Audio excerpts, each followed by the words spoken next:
So could you maybe share a little bit more about, maybe, as far as like the check size kind of stage that you're investing in, and then maybe even a few examples of recent marketplaces? Sure.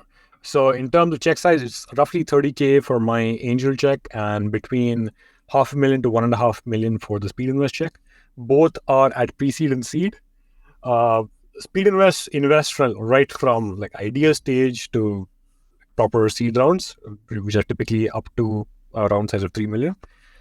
Personally, I don't go that early. I like to see an early MVP and early behavioral metrics to sort of validate the marketplace. So some of the metrics we've talked about, search fill utilization for very high frequency consumer marketplaces. It could be user retention as well. So those are the kind of things I'm usually trying to validate. My investment approach is there's a few things I'm looking for. One is is the founder solving a problem that they have some sort of personal relationship with. That really matters to me at a personal level.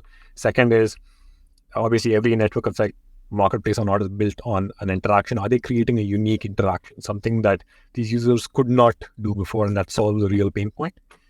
Third being the metrics that we actually talked about, and fourth actually fits the criteria. I'm actually not a big believer in the market sizing religion. Because I have never seen an investor who has accurately estimated a market at seed stage. Okay? It has never happened.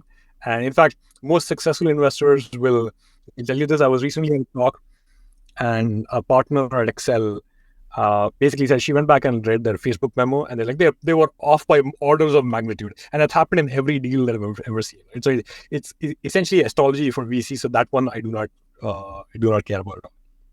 In terms of examples, there's actually two companies from the community that are part of my angel portfolio, not the Speedinvest portfolio. One is a company called New, which is you might say a unique spin on fashion resale.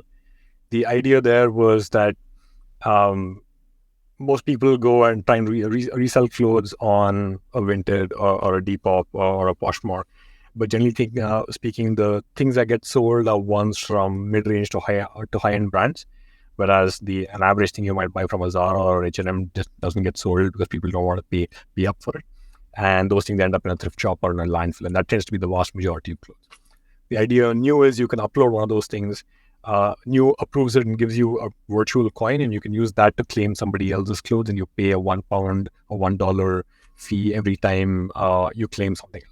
So essentially, it's recirculating clothes, and the level of site switching here is incredibly high. Last time I checked, I think it was 4 to 5 times a month, which was extremely high for marketplace. The level of liquidity they had relative to the number of users they had was incredibly high as well. The second is a company called HomeFans, who I actually found on the community.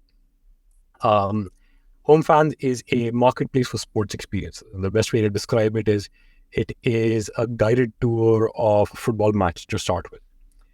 So they started out in Latin America, where often there's you might say that there's a bit of trepidation to go watch a football match there because it's a bit rowdy.